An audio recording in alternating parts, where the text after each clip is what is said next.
Vérificateur général ale ka nin gafe kɔnɔ kuma na a y'a yira k'a fɔ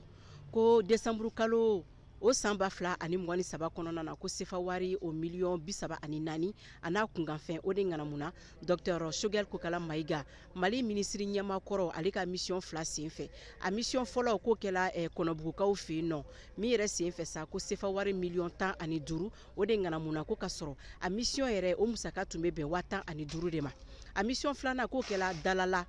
Kitamara kɔnɔna na min yɛrɛ senfɛ ko sefa wari o miliyɔn 20 o de fɛnɛ ni ŋanamuna ko ka sɔrɔ a mission yɛrɛ tile 2 o musaka tun bɛ bɛn 30 de ma